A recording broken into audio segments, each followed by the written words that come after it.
Hi everyone! Welcome to my cooking channel Japanese Food at Home. I'm Chef Reina from Japan.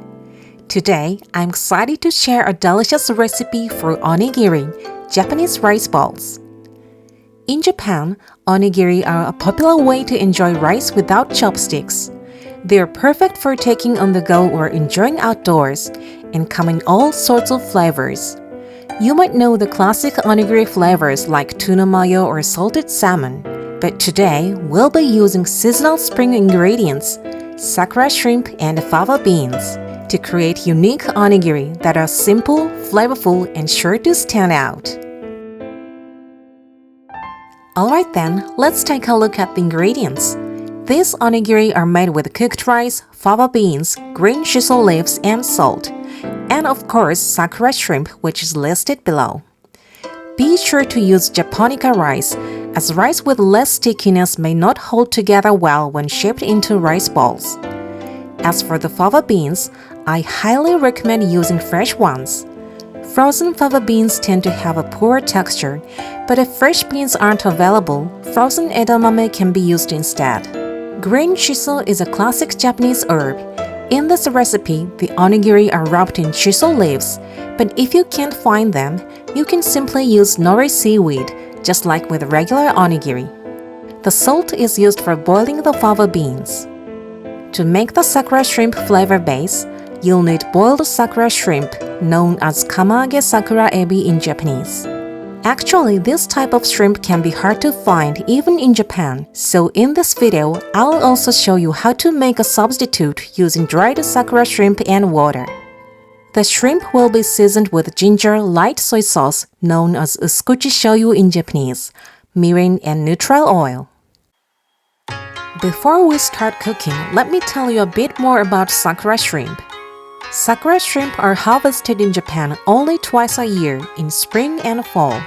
To protect the resource, fishing is strictly prohibited during the off-season. So boiled sakura shrimp are usually only available during those two periods. On the other hand, the dried type is available year-round, and you can find it outside Japan as well, at Asian grocery stores or online. If you're using dried sakura shrimp, just cover them with water. Wrap the bowl and let them rehydrate overnight in the fridge.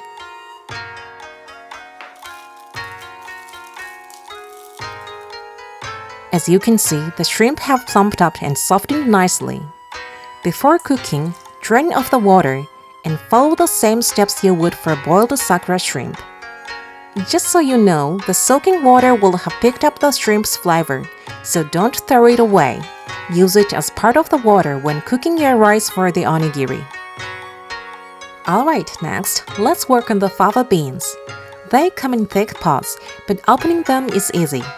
Just twist the pot gently with both hands, like wringing out a damp towel. You'll hear a crack and then it pops open.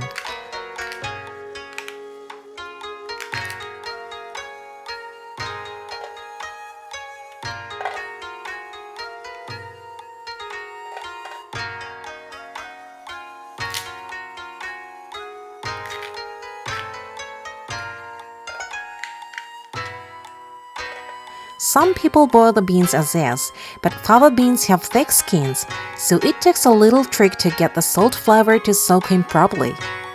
This is how it works.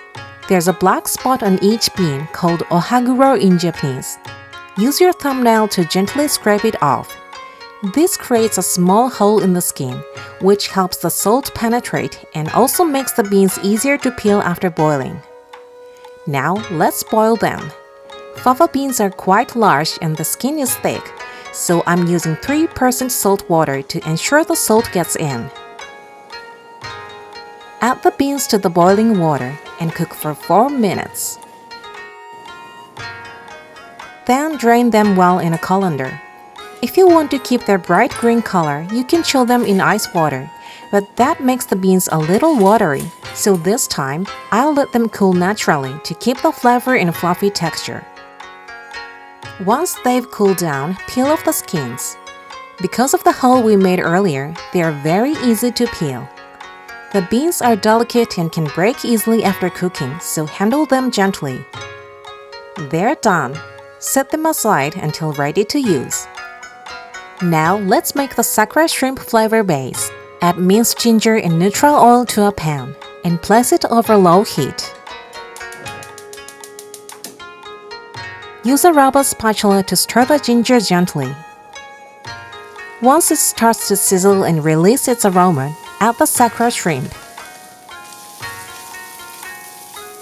Then drizzle in the light soy sauce and mirin. Simmer the mixture to reduce the liquid, letting the flavors soak in as the moisture evaporates.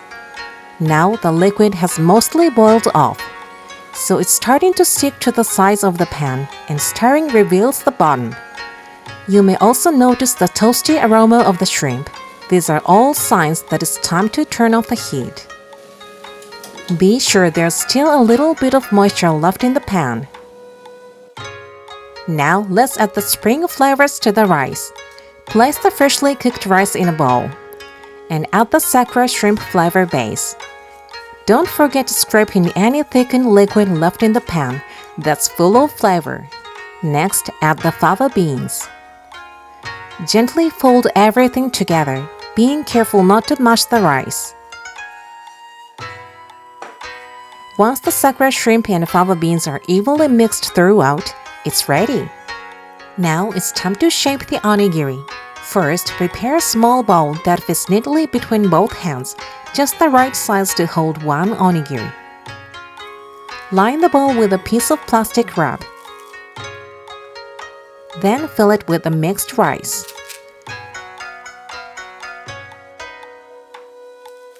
Lift the rice out using the plastic wrap and lightly press it together, just enough to hold its shape. Next, curve your fingers to form a hollow and bring your hands together crosswise. Then press the rice into a triangle. Turn it about 120 degrees with each press to form sharp corners. To keep the pressure even, flip it over halfway through and continue shaping it in the same way.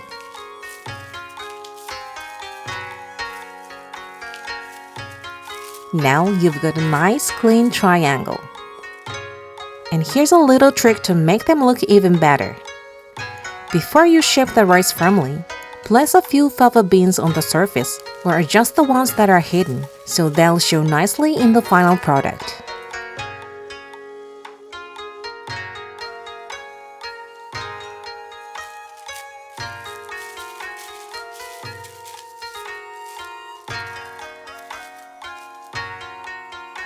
Once shaped, place the onigiri on a tray lined with parchment paper.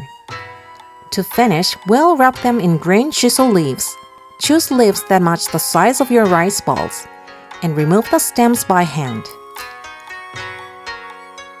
Place one onigiri on a sheet of plastic wrap. Top it with a shiso leaf. Flip it over and place another leaf on the other side.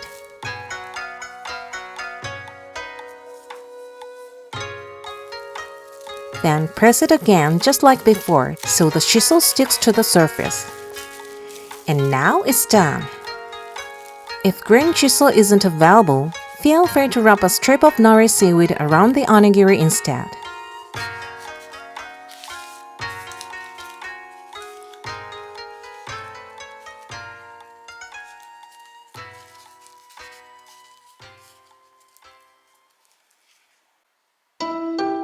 Well, that's how you make delicious onigiri filled with spring flavors. They are simple, seasonal, and sure to brighten up any lunchbox or picnic. Thank you for taking the time to watch. Have a great day with delicious food. See you next time!